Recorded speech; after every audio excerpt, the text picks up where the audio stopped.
Hi, I'm Kate. I'm Jamie. This is Reading, Raising, and Praising, and we are going to discuss The Berry Pickers by Amanda Peters today. So, all right, first impressions. Well, what do you think? I was just the title and what it was about is kind of, it looked to me like a mystery because there's a kidnapping. So I was like, okay, I'm excited because I haven't read a mystery in a long time. So first off, going into it, I was like that. But then I still, a couple chapters in, was still kind of like, okay. But then, I was kind of like, where is this going? Yeah, I know. I mean, I feel like it was well written. Yes, like I agree. It was not. I like it was easy to read. Yes, and I liked the way it was written. I didn't want to read it. But like once I started a chapter, like it was easy to get through. It wasn't like I was dragging to like read everything. Yeah. But I just didn't. What did I say? Yeah. I said it was a good story, but to me it was not compelling. Like it wasn't. Yeah. Like there wasn't this urgency. And that's what I wanted because I was thinking, a kidnapping and the suspense. There was no suspense really. Yeah. Which was nice because at the beginning, you don't feel like what's gonna happen. Is she gonna get found? Yeah, true. Or, it's not scary, which is good. You're not like fearful for the child or something. Right. Yeah, you find out pretty quickly, where she is. Okay. I mean, right away, like she makes it to adulthood. She lives. Yeah, you're like, okay, is she this person? Or... Yeah, the second or third chapter, it's like, okay, I think she's this person. Yeah. Yeah, exactly. She did have a decent life, so. There wasn't any anxiety. Yes, because of that. So that was good. Yeah. But then it was just kind of depressing. Yeah. Lots of things kept happening. I'm like, come on. Like, these poor people. I mean, it's just life, but it's just like this one family. It's just like they could not.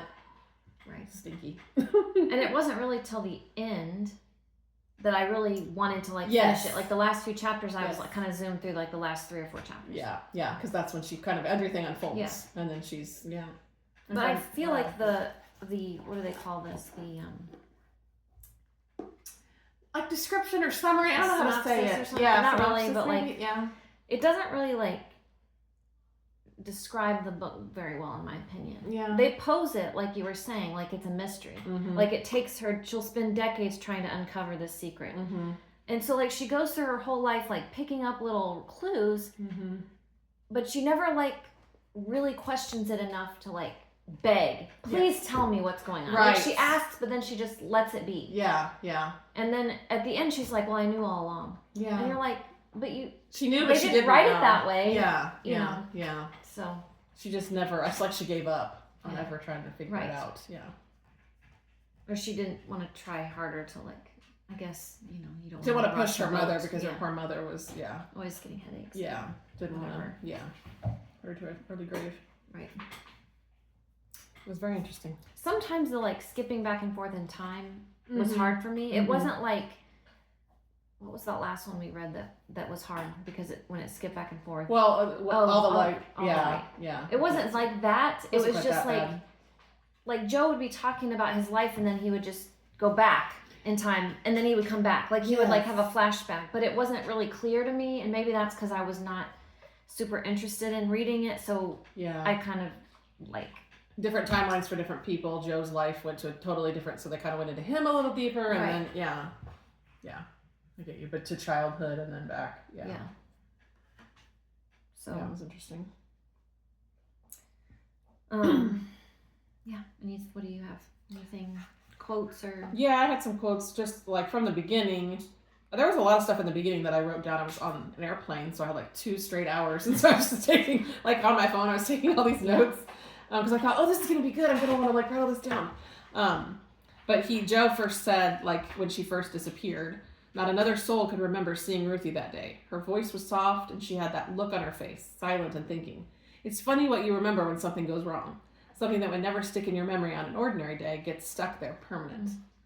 It's like when she was gone, and they realized, and she looked exactly like her mom. And that reminds me at the end when she's talking about, if I didn't even fight getting in the car with Mother, I just went and didn't struggle. She was just taken from where they were staying. Her family, they were berry pickers in Nova Scotia or whatever. They're from Nova Scotia. Yeah, they were came in Maine. down. Yeah, to pick berries, and she was just sitting there, and her mother ended up being her adopted mother or whatever. Yeah. Just picked her up and took her in the car. She didn't fight. Yeah, about that's it weird. That's really weird. Yeah. But maybe when you're that, I don't know, I feel like it's a different culture too. Like maybe they're more accepting of, I don't know. Yeah, little kids too. And if you're not taught, maybe she just was never taught. Like, no, just don't talk to people. She was just like, okay, yeah, you have candy. I'm gonna come see you, and yeah. And then she never remembered. She was little enough to not realize. Maybe the trauma of it she just blocked out. Yeah.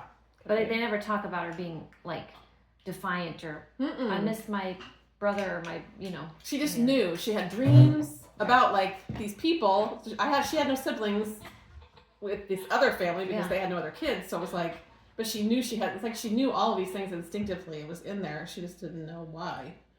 Right. Yeah. The dreams were very interesting. And they just would lie to her about it. Mm-hmm. Oh yeah, and then the pictures, like, why don't you have pictures of me, or why don't they had a fire. Mm-hmm. They had a cover for everything. Mm-hmm.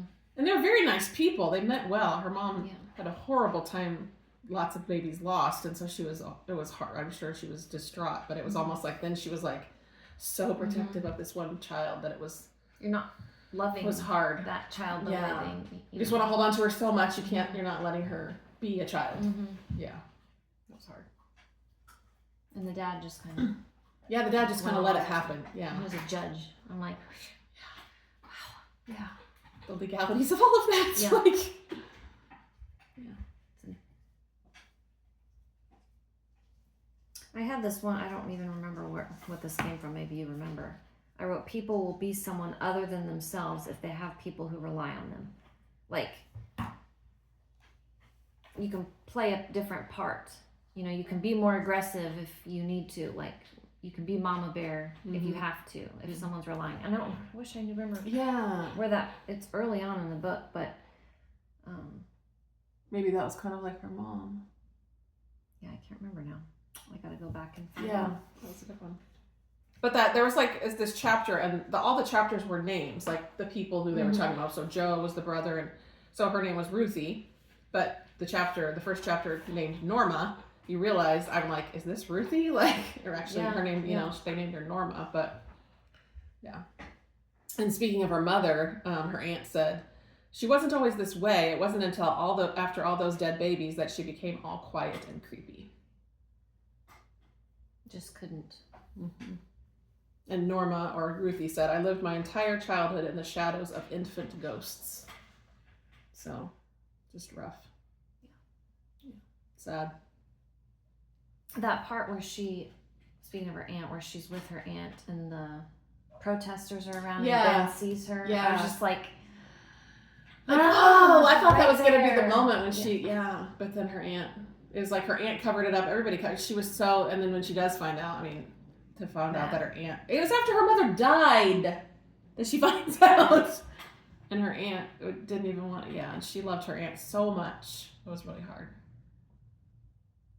Yeah. Can't go back. I thought that the aunt and the other aunts, like, that was an interesting relationship. I know. I assumed they were kind of like together, but they didn't live together or anything. Right. Yeah. And then when you get towards the end, you realize that they were together. Companions. But you just didn't. Yeah. They just didn't make it so obvious. They were like, when her mom goes a little crazy in the home. Mm-hmm. Yeah, she talks about, so after her mom died, she talks about the months between the truth of finding out everything and her mother's passing may have been the loneliest of her life. Because she didn't have her aunt, she didn't have anybody else. Because her dad died first, and then her mom passed away, and all she had was her aunt, so it was like... And she really wasn't, like, close to her mom and dad like she was with her aunt. Yeah. And she was actually probably the closest with Alice, who wasn't even really her relative, even though none of them were really. Right. But she listened to her, like, about the dreams, and I don't think she felt like she tried to, like, make them up what they were. She just listened to her. Yeah. So I felt like she was just, And June says she didn't tell Alice the secret. Yeah. Is that right? So, like, all that time she really was she didn't know that those were actually true things. Her dreams were telling her the truth. So she wasn't covering up anything, which is kind of nice. Wasn't covering up that, even though she might have been covering up the adoption. Like, she was trying to just cover the adoption part because they didn't. Yeah. Yeah. That was interesting. It's a very interesting book. And then she gets married. This was before we're jumping around, but seems like everything's gonna. So you're like, okay, it's gonna be good. Like she finally gets out of her parents' house, and she's like starting to come on her own and having some freedom, and she's getting married, and they're gonna have a baby, and she loses the baby, like stillborn, and then the marriage is I was like, I just want this for you. But I love that he like came to her mother's funeral. Like that was really nice. He seemed like a really good guy. She just, after she had the baby, because she didn't know, she thought that her mother losing all those babies, then she would lose more babies. So she didn't want even to go there again. So she told him that, like, I'm not even going to go there again. I mean, I understand that, but it just, it's hard that, like, they would just quit, like, the relationship. And I don't, like, maybe she didn't really want to, like, not be married. But he was just, like, he wanted a family. Yeah. I wish then her mother would have said something. Yeah. Like, now's the time to tell her. All those times. Like, that's not going to happen to you necessarily, so don't fear that that's what's going to happen to you. She could have even just, like, why couldn't she have just said she was adopted? Like, that wouldn't have... You didn't have to go as far as, like I'm not your real mother. Someone. Yeah. Right. Yeah. I have a quote. This is very long, but I felt like it was really a good quote. So she is an English teacher. Yes, right? Yes. I teach words, how to put them together to create fear or beauty or suspense. How a long line of words strung together can take you to a dinghy out on the ocean searching for a whale, can sit you beside the witch as she tells her story of the white man bringing him into existence. I teach words that can take you places that exist only in the imagination, introduce you to people so peculiar, so interesting, that they can't possibly be real. Yet they are on the page. That's why I found it strange that no word exists for a parent who loses a child. If children lose their parents, they are orphans. If a husband loses his wife, he's a widower. But there's no word for a parent who loses a child. I've come to believe that the event is just too big, too monstrous, too overwhelming for words. No word could ever describe the feeling, so we leave it unsaid. Yeah. I like that second half. Just there is no word for that. Yeah, and just how she prefaces it, like just talking about words. I just really thought that was super smart. My hand cramped up writing that. I bet it's really long. But I don't write that much. It's a good one though. I'm glad you did write down because that's probably one of the best ones from the whole. What would you call that if you? I know. I don't know what you call that. And she talks about how her mother was so obsessed over losing her, like a fear of losing her. But she did the same thing to another family. She took her from another family. So it's like weird when you think about it like that.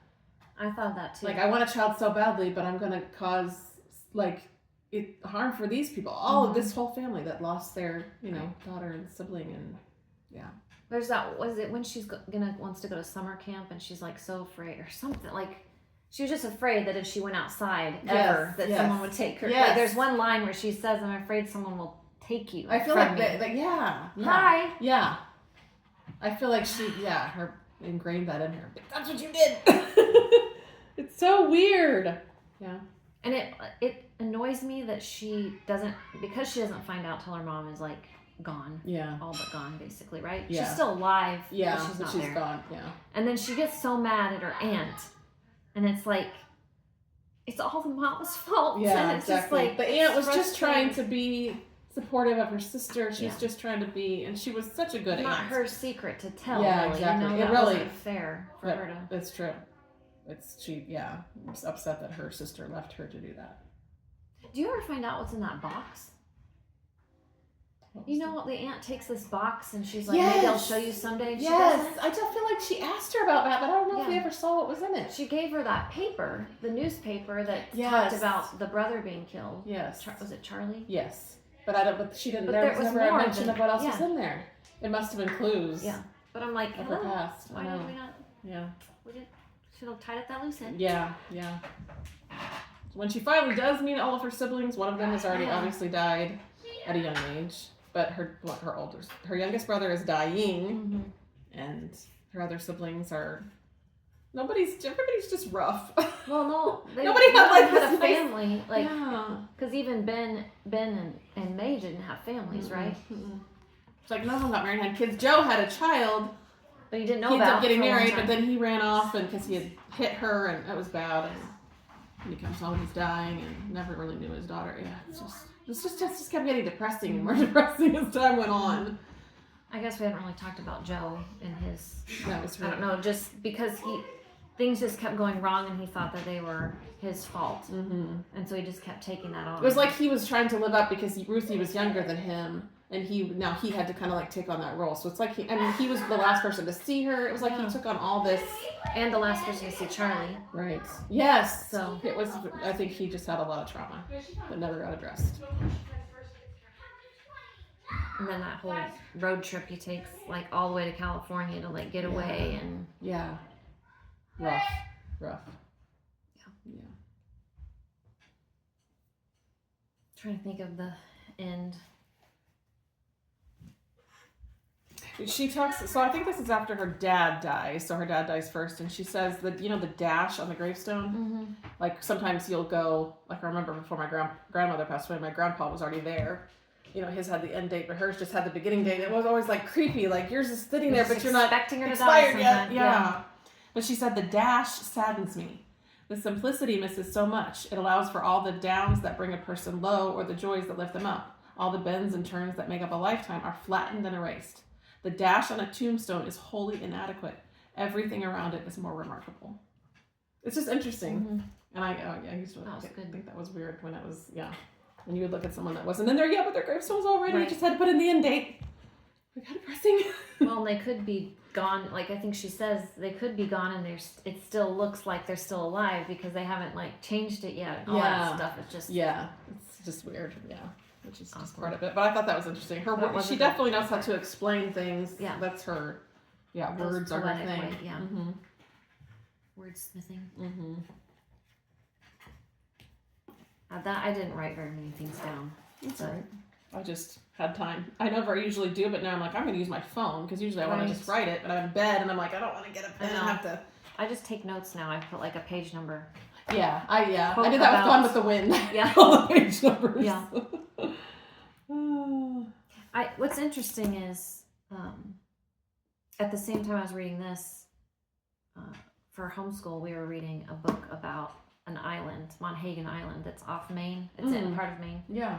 And I just realized that today that I read these like adjacent to each other, and they were both set right there. So that's kind of interesting. That is kind of interesting. Maine has always been. I mean, I've heard just really cool things. Beautiful. Yeah. Up there, but it's way up there. I didn't really know the geography. Like New Brunswick is like north and east, kind of around, and then like Nova Scotia is like hangs off of New Brunswick, so like that's how they could. I was trying to like think about how they would come through and come into Maine and do that. Yeah, but that's interesting. Yeah, I mean that's the whole premise of the title, so it's kind of how it starts. That doesn't really fit. It's just kind of how it starts. Like that's where they start. The berry picking is what leads this woman to take. But I guess I read the last bit, the author's notes or whatever, where she says her father had told stories.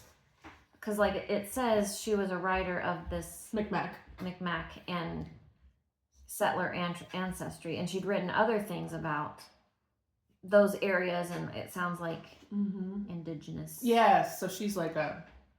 So I just wondered if she was... Which like she lives in Nova Scotia. Didn't feel we got too big of a feel for the indigenous people, other than, like, that they worked, picking and... Just how they were treated at that time. Yeah. That they were... not treated like when she went missing. Like one cop came back with them, but he wouldn't even do very much. It was kind of like he was not treating it for real. Yeah, which I felt like was because they weren't because they were right Indians or whatever. Yeah. So yeah, I had forgotten about some of that. Very interesting. Other quotes or I think I did all of my quotes. Like overall, how would you rate it? Yeah. On the 1 to 5 scale. Talk it out, man. I know. It's like I said, I was like intrigued, and I was like, okay, and then near the end, obviously, you're like, okay, I want to, but it just throughout the middle, it was just so, I was like, but I definitely still was interested. Yeah. And like you said, the writing was good. It was easy to read. It was relatable to read, I guess. Yeah. But that's what, I don't know. I don't know why I think of that, but that's what I was, thinking the whole time I was reading it. And it wasn't long, super long, so it wasn't like, oh my gosh, like this is never gonna end. But yeah, just the middle section was like depressing. Yeah. But I don't know how I would. I mean, it is kind of like life, but there's It a lot of bad things. Sometimes you just want like something happy. Like I wanted, like when she got married, okay, there's some light here, but then it just never. Yeah. I guess meeting her siblings, especially before Joe died. I guess that's the happy ending. Yeah. But it just stinks that she didn't get to like experience more of them together. Exactly. Her mom, her biological mother, was just old. Like she just, and her dad had already died. I'm glad she got to at least meet her mother or see her mother again. Yeah, that was important. A small interruption from child. So I don't know how to rate it. In the middle, but maybe a little bit higher because of the writing and the relatability and just it's still an interesting story. It's hard because we've had a few like this where it wasn't. Yeah. I mean, I read some reviews of it that were like, "This is one of my favorite books now" and stuff, and I'm like, I just don't. I'm not that attached to it. And I do feel like the characters, like I do feel like especially Joe, like we really got to know him. Yeah. So I felt like that was good. So if you look at it it depends on how you look at it. You know what I mean? Yeah. From a writing and like how the formation of the characters and all of that, or if you look at it just from the story. There's a spectrum, of course, of things we've read that we did not like. Yeah. Which we will always say 1984 is like our standard. Right. So it definitely was better than that. So already it gets like a 2 or a 3. Yeah. I guess I'm leaning towards like a 4. That's what I was gonna say, 3 or 4. Yeah. Because it was still quality. Yeah. I think there's quality to it, and I think that I mean, I can see why people would want to pick it up. It's about a different culture. It's something that I'm not. That's why I was like, oh, this is something I'm not used to reading. So it was intriguing. Yeah. I think the only thing that would have made it better for me if there was some suspense. Yeah. I didn't want suspense. Like I was worried when this was chosen because I didn't want to have anxiety the whole time I was reading it. Mm-hmm. I mean, I didn't have like anxiety with Homecoming, but there was like that. Like, who did it? Yeah, who did it? But that one I read twice because I was so like, ugh, So I was glad it wasn't, because I didn't want to have this fear of like, now my children are getting kidnapped, because I didn't want to go You there. don't have that looming, I get you. So I was glad for that. But it would have been like, I don't know, just feels like there was a little bit more suspense. That's all I would have asked for. I think. Yeah. So. Still that knowing, but maybe not giving us so much away at first that we knew that girl was Ruthie. Like maybe a little bit more, we're like, okay, could this, you know what I mean? Yeah. I don't know. But. Something more. Children. It's fine. It's fine. We couldn't decide on a genre. When I looked it up, like it said, did it say just fiction? Modern fiction? Modern fiction. Because I wanted to say mystery, but you're right, it wasn't really a true mystery. Yeah. Because we knew all along, really. But there's just a lot of genres these days, like a lot of like niche genres. It's hard to put everything in the standard. Yeah. I mean, it definitely is fiction. So if nothing else, we got that. Some drama. One thing said a family drama. One thing said historical fiction because I guess it was written now about like is this like the 60s? 60s, I think it was said 62. So I mean. It does sort of have a historical element. True. And in my mind, I think historical is like even World War II and like beyond, like that older. Type of But or even around a historical event in time. Yes. Whereas this was more just like about these people at that time, right? In the 60s. I guess if there was more of an element of like knowing more about that culture, these the Micmac. Because my father-in-law is Micmac. From the Micmac tribe, his ancestors. Okay. Yeah. So if there was more to it, like if they went deeper into that, then maybe I would have felt more like it was historical. Yeah. I was kind of hoping that they would have gone into more of that because that would have been interesting. For sake if I have like a personal connection, you know. Yeah. But then you find like their family doesn't even know a lot about their culture. Like they don't even know the language. The kids don't. Right. So their parents. I'm like, why did they not teach them? Like, I guess they just maybe that was part of like, we shouldn't do that. Yeah, especially back then, everything was so different. So maybe we write it as family drama fiction. Family drama fiction. I don't know. That's good. Family drama is good. With a bit of a, not really mystery, but that kidnapping part, it's like, that's kind of a big deal. Yeah. But that part isn't a mystery. Exactly. Yeah. Because you do kind of, she doesn't know, but you know the whole pretty time. quick. Yeah. Yeah. But, yeah. So I'd say based on all of that and the writing, and I would just say 4. Yeah. That's what I'm going to go with. Yeah. What else? That's all she wrote. All she wrote. All I wrote. Okay. Well, thanks for joining us. Yep. Keep on reading, raising, and praising. Later.